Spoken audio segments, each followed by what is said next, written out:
বিএনপির স্থায়ী কমিটির সদস্য মির্জা আব্বাস বলেছেন, ২১শে আগস্ট গ্রেনেড হামলা ছিল বিদেশি শক্তি দ্বারা একটি পরিকল্পিত হামলা।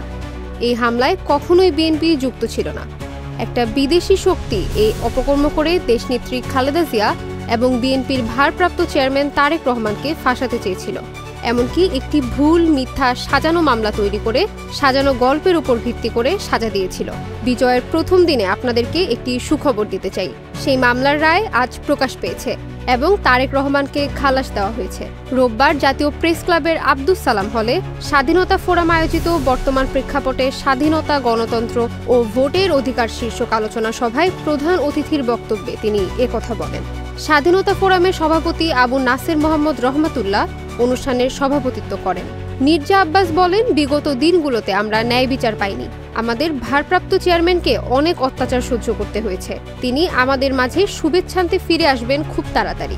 এজন্যই আল্লাহ তাআলা তাকে সুস্থ করেছেন এবং খালাস দিয়েছেন। আমরা ইউনূস সরকারকে ঠিক পথ দেখানোর চেষ্টা করছি। কিছু লোক দেশে এবং দেশের বাইরে থেকে বিএনপিকে আওয়ামী লীগের সঙ্গে ট্যাগ করার চেষ্টা করছে। আমি তাদের বলতে চাই, শহীদ রাষ্ট্রপতি জিয়াউর রহমান স্বাধীনতার ঘোষণা দিয়েছেন। এই কথা আমরা বারবার বলতে হবে, কারণ বিগত ১৫ বছরে আওয়ামী লীগ সঠিক ইতিহাস ডাস্টবিনে ফেলে দিয়েছে। কিন্তু আমরা সঠিক কথাগুলো আপনাদের সামনে তুলে ধরব। বিএনপি সংবাদ মাধ্যমের স্বাধীনতা রক্ষার জন্য ১৫ বছর যুদ্ধ করেছি। আমরা স্বাধীন সংবাদ মাধ্যম চাই, কিন্তু অপসাংবাদিকতা চাই না। গণতন্ত্র এবং বিএনপি একসঙ্গে চায়। আমরা গণতন্ত্রের পক্ষে। আওয়ামী লীগকে সন্ত্রাসী গোষ্ঠী উল্লেখ করে মির্জা আব্বাস বলেন, তারা ব্যাংক থেকে টাকা লুট করেছে, মানুষ গুম ও খুন করেছে।